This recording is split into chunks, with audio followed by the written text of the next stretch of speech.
Something's brewing behind the scenes in Cleveland, and it's bigger than most fans realize. With the trade deadline fast approaching, decisions are being made that could reshape the rest of the season and potentially the franchise's future. Quiet calls are being made, surprise moves are on the table, and a clear signal is emerging from the front office. But what's really going on, and how will it impact the team's chances in the AFC North? Let's break it all down. But first, make sure you click the like button and subscribe to the channel to stay well informed. The Cleveland Browns are entering the NFL trade deadline with one of the most fascinating strategies in the league, a rare hybrid of both buying and selling. According to insights from The Athletic, while the Browns aren't orchestrating a full-on fire sale, they are undeniably open for business.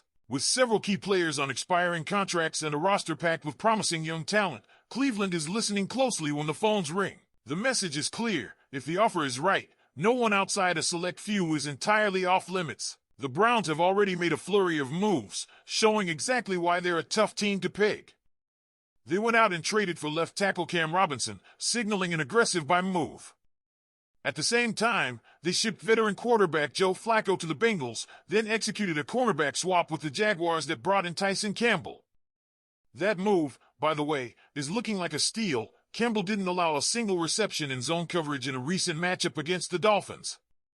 In a league where cornerback depth is gold, Campbell might already be paying dividends. Now the real intrigue begins. The Athletic has listed the Browns as more likely to sell as the deadline looms, especially given their current record and roster composition. The names floating around as potential trade chips are eyebrow-raising. Alex Wright, David Njoku, and Jerome Ford are among the most likely candidates to be moved, and not for blockbuster returns either. We're talking about moves for pennies, as described in the report. Let's start with Alex Wright. This is the most surprising inclusion by far. Wright has been one of the Browns' top defensive performers this season. Through 7 games, he's posted an impressive 85.6 grade on Pro Football Focus, with 2 sacks, 6 tackles for loss, and 18 total tackles. He's also added 6 quarterback pressures and has become a staple on Cleveland's formidable defensive line. Trading him would make little sense, and honestly, it doesn't feel like it's going to happen unless a team comes through with an offer Cleveland just can't refuse. There's just too much talent and depth on that defensive line for the Browns to part with a guy like Wright unless the compensation is solid. If anyone goes, it's more likely to be someone like Cameron Thomas or Joe Tryon-Shoyinka, rotational guys with upside but not starters. Adam Schefter has previously floated those names, and that aligns more with what the Browns might realistically be willing to do. David Njoku's inclusion is less shocking. He's on a big contract, just came off a $55 million extension, and is currently recovering from an injury. Still, Kevin Stefanski says he's day-to-day and is expected back at practice soon. Njoku has been a consistent presence in Cleveland, but with a pricey deal and younger options developing, moving him makes some sense. It's about planning for the future, and Njoku might be part of the past if the right offer rolls in. Then there's Jerome Ford. This might be the most logical trade chip on the list. Not only was Ford's name mentioned by The Athletic, but ESPN's Jeremy Fowler also included him in his list of the top 25 most likely NFL players to be traded before the deadline. Ford has 1,463 career rushing yards and 12 total touchdowns, but Cleveland's backfield has shifted its focus. Quentin Judkins is emerging as the primary guy, and Dylan Sampson could be ready for more work. Fowler estimates there's a 35% chance Ford gets moved, with teams like the Chargers, Patriots, or Texans as possible landing spots. It's not that Ford isn't valuable, it's just that his role in Cleveland is shrinking. He's being used less than last season, and if the Browns can fetch even a 6th or 7th round pick, or a late round swap, it might be worth pulling the trigger. Especially since Ford is on a contract year. If the Browns can cash in now and avoid losing him for nothing, that's smart business. Myles Garrett, though? That's another story. The Athletic says he remains close to untouchable, and thank the football gods for that. Unless a team is crazy enough to offer 3 first-round picks, Garrett is staying put. And honestly, who would even consider giving up that much for anyone not named Patrick Mahomes? Garrett is more than a generational talent. He's the soul of the Browns' defense, and if there's one player who shouldn't be moved under any circumstance, it's him. Trade chatter had picked up around Garrett following some frustrated post-game comments earlier in the season, but a dominant 31-6 win seems to have quelled that noise. Winning fixes everything, and if Cleveland can keep stacking victories, there's no reason for Garrett to feel like he needs out. He's a game changer, and if the Browns can just stabilize the quarterback situation and get the offense clicking, they're right in the thick of the AFC North race. What's even more intriguing, and maybe a little concerning, is the report that Cleveland might not be done dealing within the division. Yep, according to The Athletic, the Browns could still be in talks with other AFC North teams.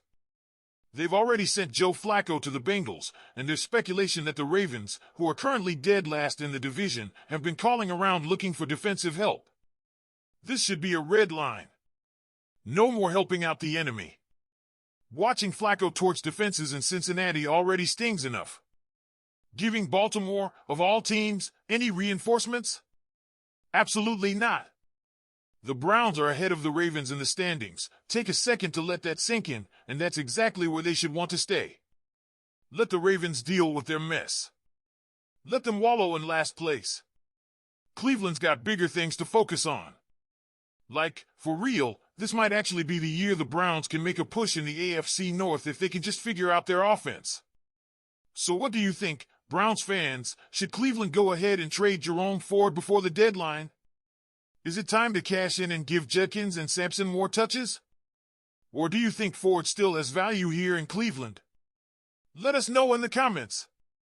The debate over Jerome Ford's future in Cleveland is just one piece of a much larger, high-stakes puzzle as the trade deadline looms.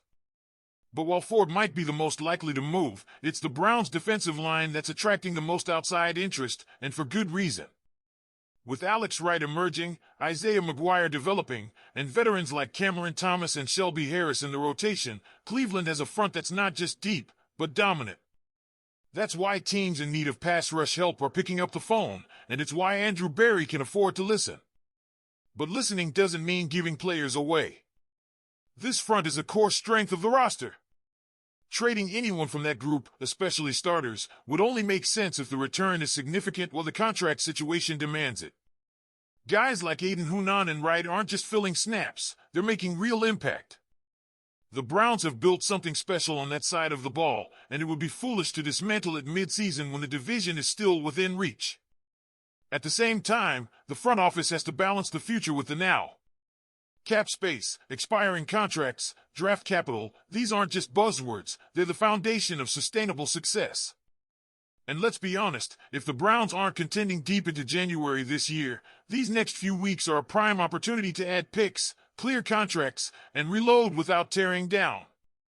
Ultimately, Cleveland is walking a tightrope. They're still alive in the AFC North. The defense is elite. The offense has weapons. But without a consistent quarterback, their ceiling is limited. That's the wild card. And that's why this deadline is so tricky. They're just one solid offensive performance away from becoming a serious threat. So now I ask, if you were in charge, which direction would you take the Browns before the deadline? Buy, sell, or both? Let us know in the comments, and don't forget to hit the like button and subscribe to the channel to stay informed. Go Browns!